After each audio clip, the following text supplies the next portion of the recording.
please buy the book, Nick. I finished it today. It's amazing. And we will send easy links to Nick and to all other books that Michael Farris Smith has written, and perhaps even that Josh Kendall has published. And we'll go from there. I'm going to do a quick intro so we can get on to the main event. Michael Farris Smith is the author of 5 other novels, including Blackwood and The Fighter. His novels have appeared on Best of the Year lists in Esquire, Southern Living, Book Riot, and numerous other outlets. And before we got on to this event, I was talking to him about telling the audience and all of us a little bit more about the genre of Southern noir. And so hopefully we'll talk about that. Kirkus Review said that Nick is a dark and often gripping story that imagines the narrator of The Great Gatsby in the years before the book began. The new Nick is a man fully realized with a mind tormented by the war and by a first love that waned too fast, to a fingernail moon of bitter memory, a compelling character study, and a thoroughly unconventional prequel. Josh Kendall will be interviewing Michael, and he is the executive editor as well as the editorial director of Mulholland Books. So without further ado, I'm going to give it over to our guest tonight, and be sure you ask questions in the chat box. Thank you, Patty. Thanks, Patty. Welcome. Hi, everyone. Thanks for having us. It's a pleasure to be in Connecticut. I've never been to Connecticut before now, so it's pretty nice. Looking forward to speaking with you, and thanks to the bookstore for the invite and for the love for Nick. I like it too, Patty. Thank you.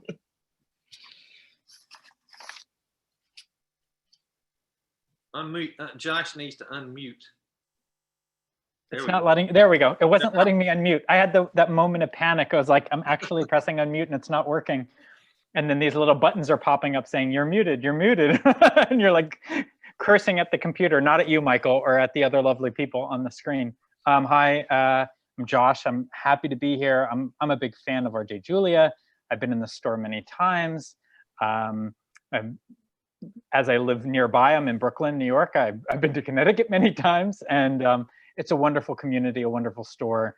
I think it's great. It's great that we're here, and in some ways, it kind of makes perfect sense. I feel like Nick is the kind of novel for R.J. Julia, for both stores. It feels like the sort of book that your customers enjoy, and I think it's a book of conversation. I think it might be interesting to talk about. I think this book is maybe in some ways more readily a book of conversation than some of the darker, more noirish, more gothic books, because its lens is wider. You know, it's sort of a book about the world. Partly, I think, because it's historical, but I'm really looking forward to this conversation and looking forward to hearing from people in the chat. So thank you.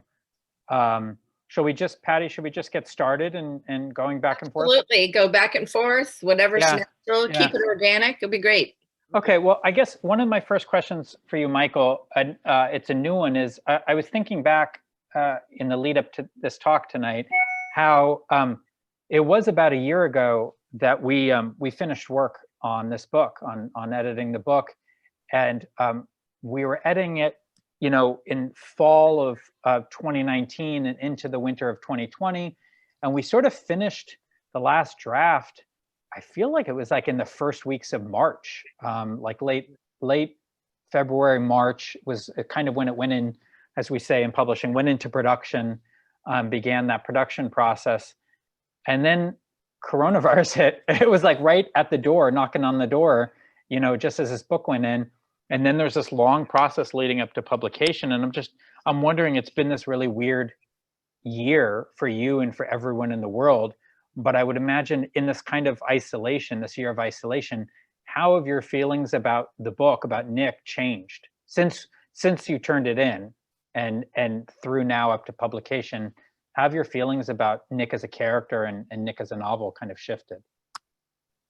That's a really good question. And it's actually something I was speaking about a little earlier today when I was on a call that came out in the UK today. And I was talking to, we were doing the live event in London today. And that very question came up because I think I mentioned in passing that how it does feel different to me now. The novel does, and Nick, somebody asked, I think they asked me about how do you feel about Nick, and I said I feel different about him today than I did a year ago, which I think we all feel a lot different about things now than we did a year ago. But even like the journey of this novel, for those of to give you guys a little background info, the novel was written 5 years ago, and then we've been kind of sitting here waiting on it to publish during this time. And when Josh and I went back to work on it in 19 and up to 20, it kind of felt new again. And I found myself feeling rather different about Nick at that point. But it feels somehow as possible, as timely as it could possibly be right now. This novel, which is a happy accident that it didn't come out 5 years ago, that it's coming out now. Because the things that drove me to write about Nick and to take on this story were the feelings that I felt I saw in Gatsby and that resonated with me in Gatsby. I felt loneliness in Gatsby. I felt the isolation in Gatsby. I felt depression. I felt the fragility of things. I just, everything being on the fringe of breaking down. And it was those emotions that I related to when I read Gatsby 5 years ago that ultimately drove me to do this. And I feel like those are portrayed in Nick. And I feel like for me to see those emotions in Gatsby and Nick, then my goal, what I wanted to do was create the character who would tell us a story the way he tells us a story and react to things the way he reacts to things. And those feelings of disillusionment and loneliness and those kind of darker emotions really came out through the telling of it. And like looking at the novel now and like reading passages of it now for events and things, like I feel just how much it resonates with me, like in these days with what we've all been through in the past year. And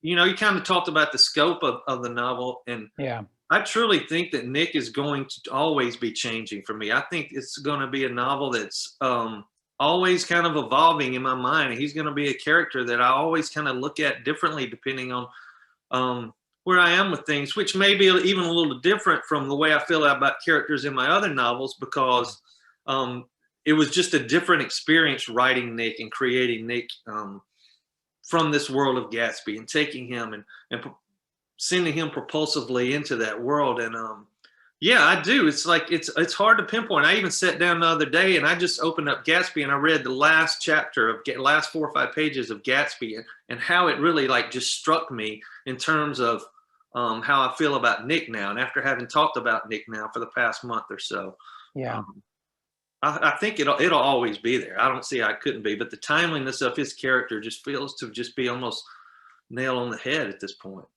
Have there been any reader responses or you know critics or media responses to the novel that have surprised you? Yeah.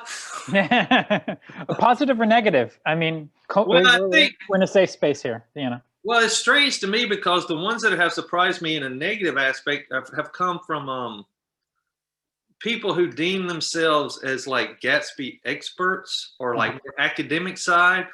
And whereas the more kind of imaginative, creative reviewers and people who aren't from that kind of academic side of things, that kind of lit criticism side of things, are reading it very differently. There was a reviewer in the UK who spent the entire review talking about how, well, this doesn't sound anything like Fitzgerald. And it was just, that was the constant. Yeah. I mean, it was never intended in any way to sound like Fitzgerald. I mean, that was a very conscious decision in the moment, almost in the moment that I decided to do this. Gatsby's in first person. I'm going to write Nick in third person because I don't want to spend 250 pages trying to mimic F. Scott Fitzgerald, his voice. What a nightmare that would be. Yeah. I mean, I wanted to back up as Michael Farris Smith and tell Nick's story in third person so I could look at him from back here and see the things he had experienced and the relationships he had experienced and the people around him. There was never any intent to be F. Scott Fitzgerald. And I mean, those are kind of really aggravating because, you know, it's almost like they decided what they're going to write about it before they even read the book, you know? Yeah. The flip side of that is the really kind of, in a good way, the reviews that just absolutely just seem to almost be written by either me or you, as if like we know how we feel about the book and how proud we are of it and how just what we think about it. And then to read that in a review from someone who is right there with you. It's always kind of interesting to me to feel that kind of stretch between me and that reader on the other side. Yeah, yeah. I think, yeah, we talked about that, or just between the two of us earlier. It's just, it really feels like contemporary novelists, like the sort of active, creative contemporary novelists, like when Anthony Doerr reviewed it, we're like, yeah, I get why Anthony Doerr likes this book. You know, like, look what he's doing, look what he's engaged in. It's a sort of creative, restless, curious spirit, and this is sort of a book of curiosity, you know, like a work of curiosity. Trying to think, what did you have, were there models for you? You know, were there here are these contemporary novels that were riffing off of classics, and you said, okay, you know, so and so did this book, so I can do that. Or, you know, here was this book that was a riff on Moby Dick, and so I can do, you know, like, and or were you just saying, was it a sort of purely personal experience? Here is this book that you read in all these different ways as a growing adult, and it just came from a deeper, more personal place? It came from a deeper and more personal place, but later, after the draft was done and I've had time to think about it, a writer who I really love is Jean Rhys, who wrote these great Paris novels of Paris underbelly in the 30s, so gritty and poetic. And then in the 60s, she wrote Wide Sargasso Sea, which is she basically tells the story of the mad woman in the attic from Jane Eyre. And I love that book, and I've read it a couple of times, and I've read all of her stuff a couple of times. And I think I was really impressed upon that when I read it, how imaginative it was, and like how she had seen this character who didn't have her own story and thought she needs her own life. She's not being treated the way, you know, there's more to this person. And so I think that was in my subconscious somewhere. I didn't think about that kind of till I was down the road. And, you know, you know this from me and you talking about it so much, like what a close grip like I kept on this novel when I was working on it, and how kind of I was really conscious of like focusing on it and blocking out anything that might distract me from this kind of very weighty, I thought, idea that I had. You know, I didn't tell anybody I was working on it. I didn't look up any other novels to see who else was doing or had been done like this over time. But I do think Jean Rhys and what she did in Wide Sargasso Sea was in my mind at some point too. And then John Gardner wrote a novel called Grendel, where he retells, yeah, you know that one? Yeah. He retells Beowulf. I love, I mean, that's one of the like sort of secret classics. Absolutely. I mean, like secret modern classics. Yeah. Where he retells the story of Beowulf from the monster's point of view, first person. And I'd read that years ago too. And I think that had to be, you know, kind of buried in there somewhere also. As just because I saw it as very inventive, and I saw it as very creative and imaginative. And, yeah, you know, when I read Wide Sargasso Sea, I could tell Jean Rhys had some very personal, emotional reasons for telling that story. And that's exactly why I wrote Nick. I just got gut punched with emotion 5 years ago when I read Gatsby again. I was at a place in my life where the thing just hit me in a way I wasn't expecting, which led to me sitting down and doing this. And I felt that in her writing of Wide Sargasso Sea. Yeah, I think I'm sort of the opposite of Michael in that, like, as an editor, and it's sort of my job to be paying attention to everything else rather than the thing in front of me. And then how do I use everything that I've read to inform my editing of this one book of Nick? And so I'm a sucker for these kinds of novels, I'll be honest. Like, it's whether it's a blind spot for me or not, I don't know, but like novels, contemporary novels that riff off the past, I'm always going to check them out, you know, like, even if they're not good, you know, like I'll say, like, one, I love the writer Edward Carey, who has this book out now that's sort of reimagining Pinocchio, the Pinocchio story from Geppetto's point of view. I'm not loving that book, but I bought it. I'm reading it because I'll read all of these, but there's just, there's so many of them. One of the things that's interesting is, and I'll mention a couple of the others, is they're always pretty short. I think that these ideas of retellings or revisiting books, I mean, Nick is, of course, about the same length as Gatsby, because Gatsby is very short in itself. But you mentioned Grendel and Sargasso Sea, and I think it's like both those books are under 200 pages. Like Grendel might even be like 100 or 120. They're real short, but you know, there's a book, Master and Margarita by Bulgakov, which is a little bit longer, but it's riffing off of the Bible as well as all these other things. Or, you know, J.M. Coetzee, the South African novelist who wrote a book riffing off of Dostoevsky called The Master of Petersburg, which is like this really condensed, tight thing. I think this idea of fertility across eons, across all these years, across all these different kinds of cultures is just endlessly fascinating, whether it's in novels or whether it's in music or whether it's in any kind of artistic form. Right. Well, the timeliness of, the timelessness of them is there. And the experience of mine in writing through Nick was, you know, I wasn't intrigued by the glitz and the glamour and the parties of Gatsby. It was those feelings of, like I've talked about, the loneliness, the detachment, those things. And the more we had time to sit. I've had 5 years to sit around and think about it, waiting on this novel to come out. And the more I've thought about it, I think perhaps that's what makes Gatsby move from generation to generation, because we all experienced those feelings, and we all know what those emotions are like, and we all know what it's like to be fragile and to be vulnerable and to be feel alone, and to try to recover from things that we've experienced. And to me, that's the thing that will keep Gatsby, you know, being read. So, you know, when I kind of latched onto those things, I felt like it was, you know, just a matter of continuing to tell the same type of story that we kind of tell over and over again. You know, it's something that comes from deep down inside. I think you were saying from the very start when we started working on the book. In fact, I think when I acquired it, because the other thing is, so in publishing, as some of you know, listening to these talks with editors and the writers, sometimes these books are acquired by the editor and the publisher long before they're published. And in this case, I acquired 2 books from Michael, and it was Blackwood and it was Nick. And so there was a version of Nick that we acquired, I guess 3 years ago now, right? Because it was when we acquired Blackwood, and we said, okay, let's do Blackwood first because we have to wait for the Fitzgerald copyright to expire, and we had that 2-year runway, and then the year to work on Nick. But I think it might be useful to talk a little bit about like the editorial process between us. I think this was a different. So I've edited 3 of Michael's, not the last 3 novels of Michael's. That was The Fighter, Blackwood, and this one. And I think in this book, it was probably the most editorial work. Like Blackwood, we did some restructuring. Sorry for the kid noise in the background, by the way, guys.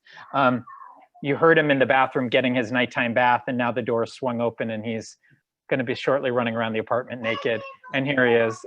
Sorry about this, guys. Yeah, Daddy.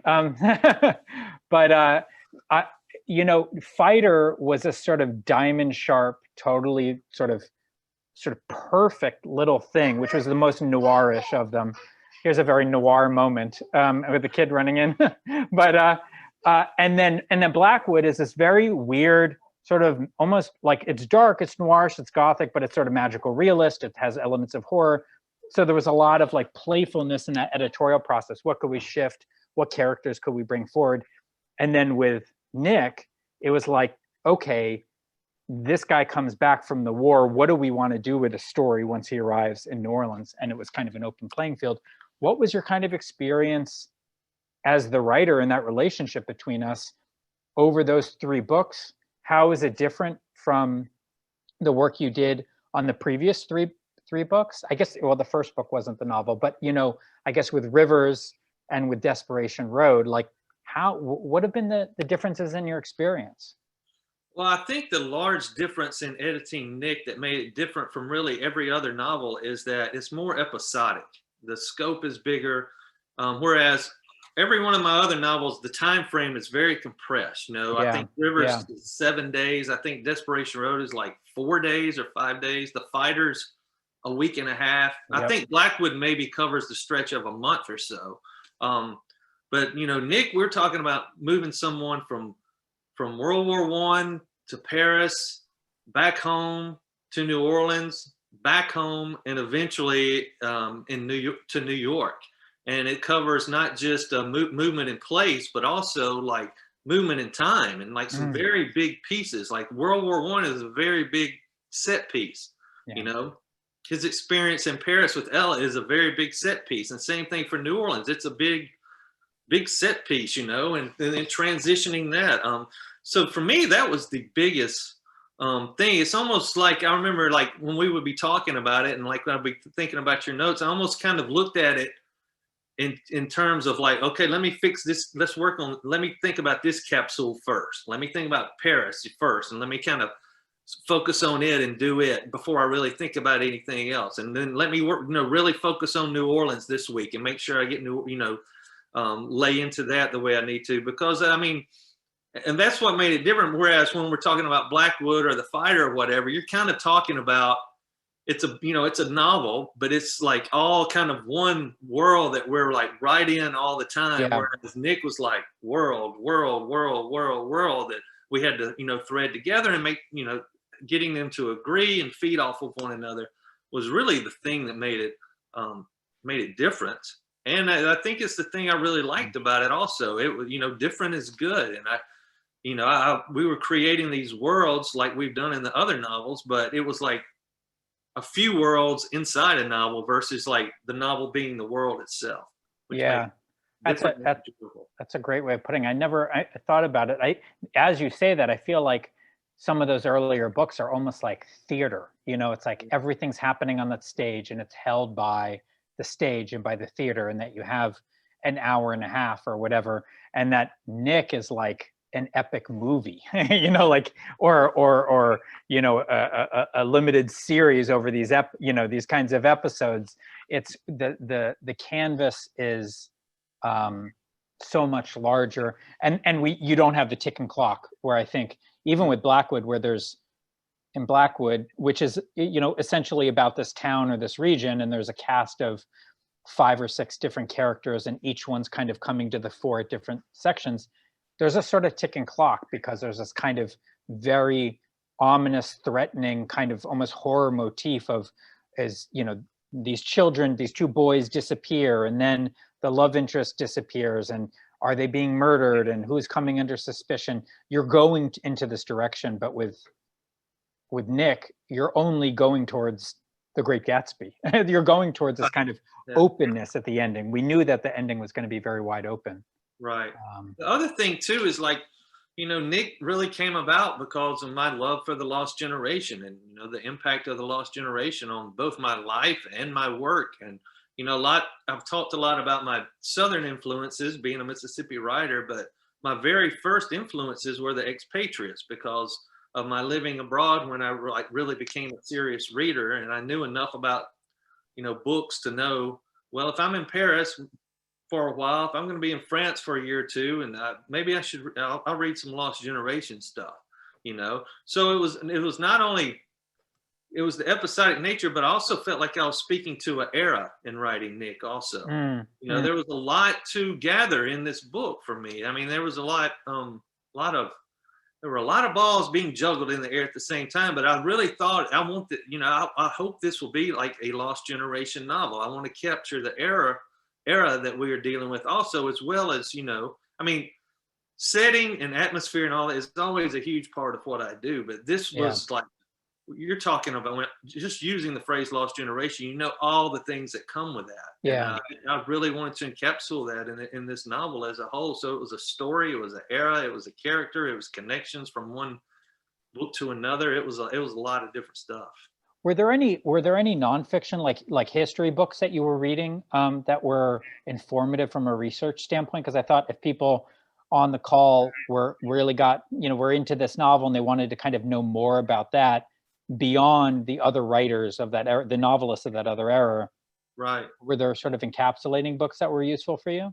There's a book called Dixie Bohemia that is about New Orleans in and during that time, 1915 to 1920, and it's about kind of the bohemian nature of New Orleans during that time, and the artists and writers who were there, and also kind of what the culture was like, and what the streets were like, and what the prostitution was like. I mean, it's really kind of incredible. And I read that book to like give me a real sense, well, to first learn about New Orleans. Like, if I'm going to send him there, I really want to know what it was like. That was very a striking read, and I would recommend that to anybody who wants to know about New Orleans during that time period. But then I watched, I wish I could remember the name of it. I watched a documentary on YouTube about the tunnelers in World War I. When I wanted to give Nick I wanted, put him in the war, but I wanted him to have a specific job. I wanted him to do something very particular. And when I found out about the tunnels and the tunnelers and the whole war was a nightmare, but the tunnels was certainly a different kind of nightmare. I watched a documentary on what it was like to be a part of the war beneath the war.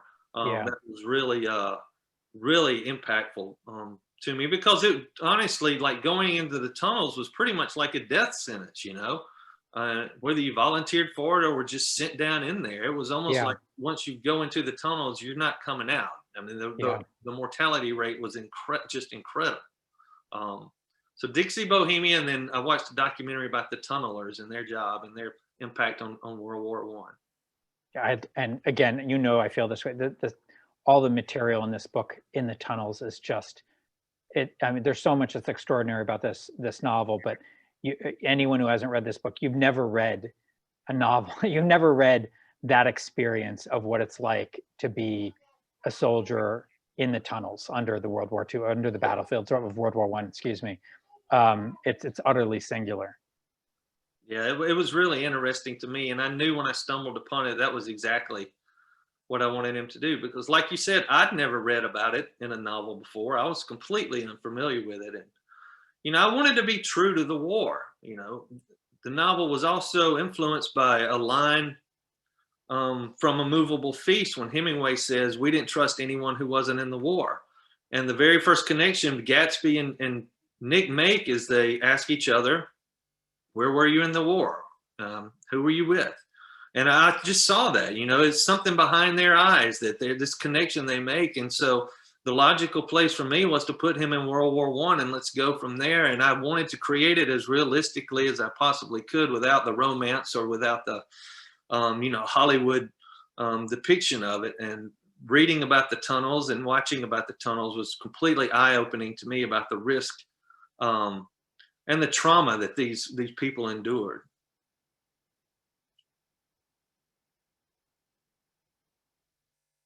The whole thing was an eye-opener for me in a lot of ways. I'd never written a historical novel. I mean, up until this novel, my whole philosophy on research is, if I don't know the answer, I Google it. And if I can't find the answer in about 10 seconds, I either cut it out or make it up, Couldn't do that with Nick, which I learned. It was an extraordinary experience to learn and kind of have to do homework, but also then make it be very real and dreamlike in a novel. Does Nick make you want to write other historicals in the future? No, it does not. Okay. Good to know as your publisher. Yeah. Noted. I didn't like homework before Nick, and while I did it, I still don't like homework. Good answer. Patty, did you want to jump in with questions from RJ Julie or questions from the audience? We have quite a few. Great. Someone asked Michael, can Michael talk about if and how much intimidation he felt approaching the world of such a classic? Yes, I can. Pretty daunting, don't you think? It was very daunting. In fact, when I knew I was going to do it, like, the second thought I had was, are you sure you want to do it? I mean, it was that simple, a matter of fact, because I realized the literary weight of it. I realized the heft of it, and I realized the target it would put out there on your back. And I realized that everybody that comes to the novel is probably going to have some idea or some opinion before they even start it, which is different, I think, from a another reading experience. In the beginning of it, I felt it a little heavier, but once I started writing the novel, it began to flake away as the creative process began. And I just really began to let the imagination and the creation of it and the enjoyment of it taking over. I mean, when I thought about those things, and they came and went the whole time. They came and went up until the day of publication, and I probably had those same thoughts today at some point, to be honest. But I told myself, you've got two options. You are emotionally drawn to this thing to the point where you're not going to stop thinking about it, which is really the only criteria I have for writing a novel. I know that when I'm feeling it and when I can't stop thinking about it, that's the thing I need to write about and engage with. And I was like, you can either embrace this with all the talent, all the stamina, all the guts you can muster and do it to the best of your ability, or you can shrink away from it, think it's too big and it's too tough, and for the rest of your life, you'll probably wonder what would have happened if you would have done it. And for me, I just wasn't going to let being afraid of it be the reason that I didn't do it. So I just dove in, and here we are. To say it was definitely daunting, but part of me said that's why you should go ahead and do it too. I'll also say in Michael's defense, when he mentioned that this book existed, I don't know if you remember this, but you almost mentioned it to me apologetically. Like, it's like, I had Blackwood, it'd been sent to me by his agent, and you said, well, I've got this other thing that I've been sitting on. And he said, it's a novel that's sort of connected to Great Gatsby. Would you you wouldn't be interested in that, would you? And I laughed. I was like, are you kidding me? This is exactly, yes, please send it in. And I think to Michael's credit, he was writing it in this kind of hermeneutically sealed, like monkish, bubble. And he wasn't writing it thinking, oh, this is going to get lots of readers, or, oh, this is going to be commercial, or, oh, the intelligentsia or the academics will be after me. He just kind of said, I have this weird thing. Are you interested? And I think it was like, maybe he was surprised when I was like, this isn't weird. This is perfect. This is totally what we would want. Yeah. So I'm tickled by him sort of having mentioned that in this kind of apologetic way. Do you want to see this? I don't know. Maybe it would have stayed hidden. Maybe he would have published it under another name. I don't know. But I'm really happy he didn't. Yeah, I'm glad you didn't flinch too. It wasn't just me not flinching, but it was Josh and it was everybody at Little Brown not flinching also.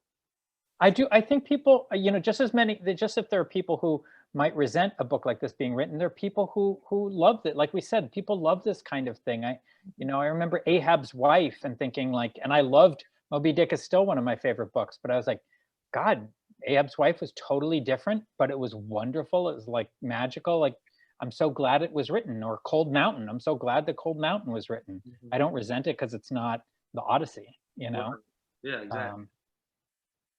Good question. Good question. Okay, we have another one, which I'm sure you've heard a lot. Can you talk to us about the cover art? The eyes are wide open. It's a stark contrast to The Great Gatsby. Is there a backstory about the cover art? I'll let Josh probably answer that a little bit, because they have a habit of showing it to me when they're real happy about it and they don't want me to argue about it. And so he kind of knows what went on behind the scenes a little bit more. I will say that the eyes, when I saw the eyes and the kind of fire, and I was like, those are Nick's eyes. Those are Nick's wide open, war-torn, ravaged eyes when I saw it. But I'll let Josh mention the thought process that was going on in the house. Yeah, I mean, I think with most of these, not all, every book, there's this long process that begins with a kind of brainstorm session that happens, in the before times in person in the office, where there's the editor for the book, there's the editor's boss, the publisher, and editor-in-chief in this conference room, and then there's a bunch of people from the art department. Maybe there's someone who's the head of marketing. And the editor sort of brings up a couple of different concepts. They're like, well, maybe something like this and maybe something like this. And they bring in other titles by other novels saying maybe something like this novel or maybe something like this. And it wasn't like that with this book. I think I went in with just two kind of thoughts, which was, the World War I battlefields, there are plenty of novels like this. Very Long Engagement was this novel that was kind of in the back of my mind, a wonderful World War I novel. And there's that sort of images of the trench warfare battlefields. That was one. That was a kind of traditional historical novel idea. And then the other was, let's play with Gatsby. Let's embrace what it's trying to do. And the other big component is there's this guy I work with named Greg Kulik. You can find him online, Greg with 2 G's at the end. And Greg Kulik is just this brilliant artist and jacket designer who, chances are if you love a Little Brown or a Mulholland book cover, he's probably 80% chance he's one of the designers. He's just absolutely brilliant. Everything he does is brilliant. And I just said to my boss, please God, give this book to Greg, and it's, I don't get to choose. My boss doesn't even get to choose. I just was praying it would be given to Greg because I knew he would get this kind of book. I knew he'd come up with something really interesting, and I knew it'd be pretty. And so when it was given to him, like he just was off to the races. He came with this idea, I knew right away. I was like, it's the blue from the book I had in high school. It's a version of the eyes from the book I had in high school. And yet it feels fresh and modern. And I think that that wide openness of this book of the cover is so important. And as someone said, the openness, that wide open eyes, this idea that Nick is a vulnerable creature and those eyes convey his vulnerability was important. It also made it feel like it was very much a book about right now. It was historical, but like we wanted those eyes to be any kind of American man, vulnerable man's eyes. Like look at what we're capable of, both the beauty and the horror of what Americans and American men are still capable of, and we wanted the book to get that. So it's just to say, God bless Greg Kulik. This is sometimes one person can really be the linchpin for these things, and he was one of them for this. Okay, this is an interesting question. If you hadn't lived in Paris, would you have set that part elsewhere? And can you talk more about writing setting in general, writing places versus places you haven't lived? That's a really nice question. I would say if I hadn't lived in Paris, then none of this would have probably ever happened. I was living abroad in my 20s, and I was really lost and rambling, and I had no interest in anything. And I just started reading, honest to God, because I saw people in the cafes and on the trains and sitting in the park reading. And I decided to do it, start to help pass the time. And I spent 4 or 5 years just reading. And it was during that time that, that city meant a lot to me. Being that far from home meant a lot to me because it helped me change the way I thought about things in a good way. Even, it helped me kind of figure out what the hell I wanted to do. And if for some reason I felt myself drawn to try to write, I still can't explain why that happened, but it did. And so the impact of those writers and the impact of that place has always been on my mind. My very first book, The Hands of Strangers, a novella, was set in Paris because I wrote it not long after I had been living there. So it was very fresh in my mind. And then my wife and I and my children, we've been back several times to the city, and I've gotten to show them where I used to live and take my girls to the parks where I used to hang out. And without that influence, there's just no way this novel would have been written, I don't think. I'm a proponent of writing about places, because you can capture the mood and the feel and the atmosphere and the nooks and crannies in a way that you couldn't otherwise. I mean, there's nothing, worse to me than like opening up a short story or about, set in London, and the 3 places mentioned are, Big Ben and, London Bridge and, whatever, other, in a pub. I mean, come on, there's more to it than that, and you can tell when someone is invested and when someone has an experience with a place and when someone has that dirt under their fingernails, so to speak. I would never have said it anywhere that I was unfamiliar with, because I want it to be dreamlike and authentic. And for me, those places that I know offer me those opportunities. And I think emotions of a place are important too. I think most of the settings I write about, I'm emotionally attached to in some way also, which makes it very enjoyable for me as a writer. I mean, there's enough I got to deal with already. So writing about a place that I know and adore for its beauty or its ugliness, either one, is always something that I really look forward to doing. But without that experience abroad and without Paris and all that, this novel wouldn't even exist. I probably would have come to writing at some point either way, but this novel I doubt would have happened. Okay, this is another question about location. How much did you focus on researching The Great Gatsby for your novel? And do you have an opinion on whether it was set in F. Scott's time in Westport or on Long Island? Well, this is going to sound weird, but when I read Gatsby in 2015, or 14, when it had the tremendous impact on me, and I sat down right away and started working on Nick, I was almost careful not to read it for a while. Like I just worked on Nick for a while, maybe all the way through a first draft before I read it again, just to see how things were measuring up. I'm always real afraid of, and this is why research kind of bothers me, not bothers me, but why I haven't always done a lot, is I'm kind of afraid of what reality is going to do to my imagination. And I was afraid if I kept opening up Gatsby every week and looking at it and kind of measuring it against what I was doing, that it was going to really screw with the vision I had going on in my mind for what I was trying to do. I did go back and read it again right before Josh and I started working on the revision in 19, just again to see if, is this the way you remember it? I know it, are things syncing up the way you thought they were? And it was right there, for me again. And I think that's just, I think was a way for me to let go. Also, kind of going back to the question about feeling the weight and the pressure of it, I think not having Gatsby right there on my desk, looking at it, or opening it up very often when I was working on Nick, allowed me to some freedom, and I think allowed the anxiety to shred away a little bit when I was working on it.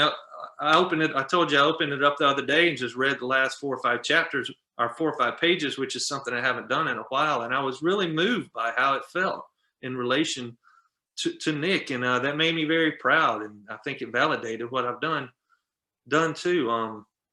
There's a million ways to do it, but a lot of times the way I choose to do it is almost ignore the target and let something else take over. For whatever it's worth, that's also what E.L. Doctorow always recommended too. The sort of master of historical fiction. He was on the record, I think, in his Paris Review interview, saying he never does any research about the time periods of those big sprawling historicals. He writes the whole novel first, and then he goes and reads the history and says, what do I have to change in the book in order to make it match the history, or what should be rewritten? He never wants it to come through, to impede the initial creative process. I always found that interesting. Read the history books after you wrote the first draft. Right. That's interesting, because I think it gives you the propulsion. It doesn't bog you down. It doesn't slow you down. I know a friend of mine has written a couple of historical novels, and it will take him forever just to get through a chapter because he spends so much time making sure every little thing is right. Whereas, like Doctorow and like myself, I'd rather keep the juices flowing, and then let's go back and figure out what they were eating or how they were getting there. That's the editor brain that gets in the way of writing it. You got to get that like punctiliousness out of your head and just be that artist, just be that unfettered artist first. Then you can get really mean with yourself. That's right. Okay, we have just a couple more questions. I wanted to get back to what I talked about when we did the introduction, your introduction about Southern noir writing and what that means. What other authors that you know about that write in that genre, maybe you can plug. And also, in tandem to that, what are you both reading? What's on your bedside table? The first part of the Southern Noir thing, well, I'll talk about like influences first that I think people will probably relate to a little quicker is Cormac McCarthy, William Faulkner, William Gay. Oh, yeah. Even say Flannery O'Connor, Carson McCullers, The Ballad of the Sad Cafe, to me is a beautiful example of kind of Southern noir. You know, I think for me, it's a lot of landscape. It's a lot of kind of desolate landscapes. I think it's desolate people in desperate situations. I think it can be a blend of somebody doing something wrong. It can be a blend of whispers in the night. It can be something of ghost stories and haunted tales, or it can be straight up just hardcore violence for the sake of violence, or it can be all of those things. It's a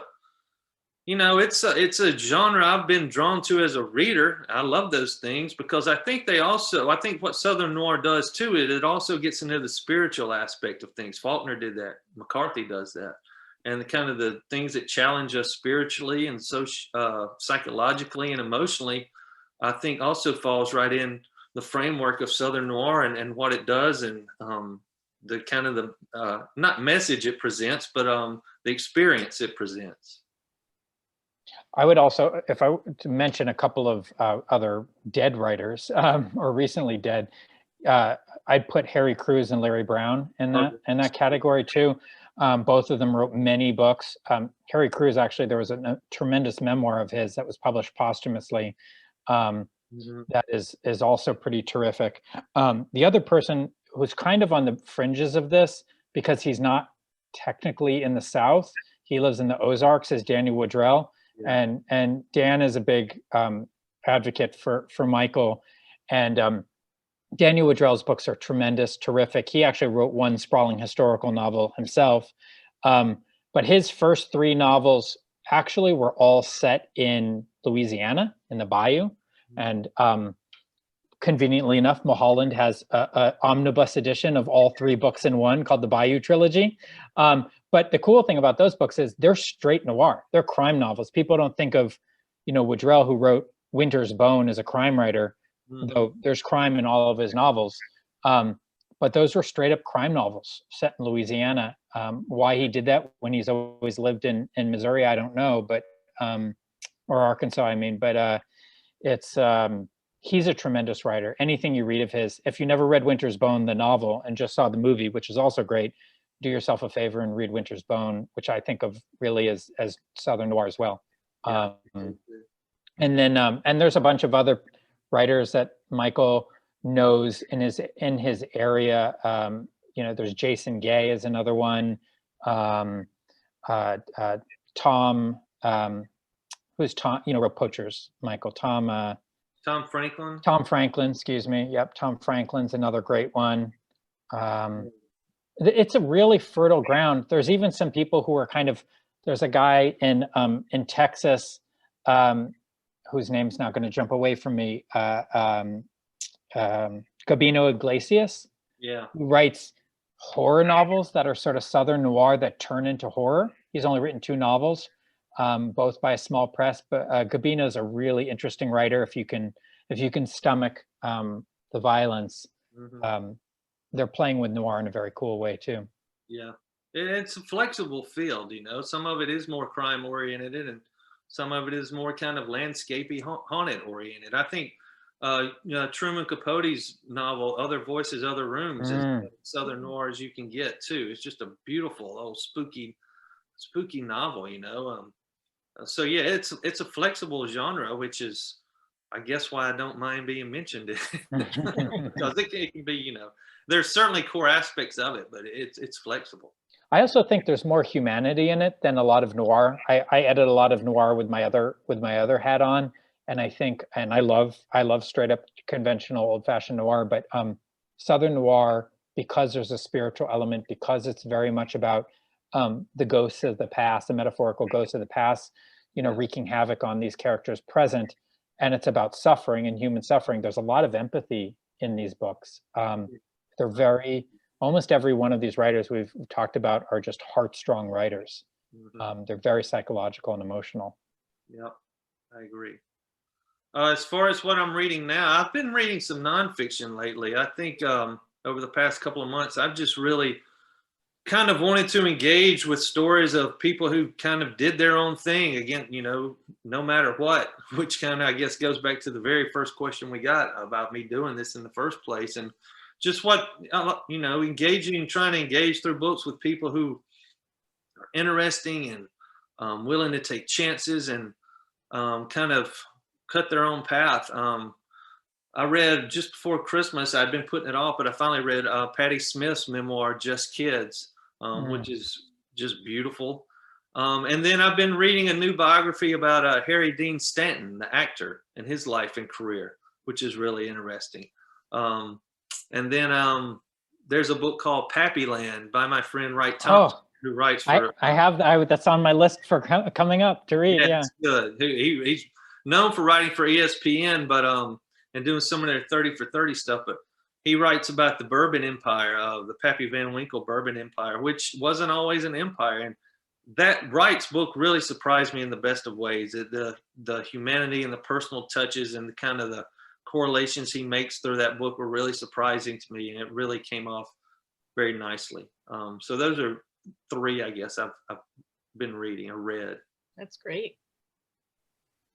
I'm working my way through the Ali Smith trilogy, which I'm loving on the recommendation of my partner here, and read the first two of the four, and they utterly blew me away. I love them because they're sort of impossible to talk about or describe. I don't even, as an editor, I don't even understand how these books work, how they work as novels.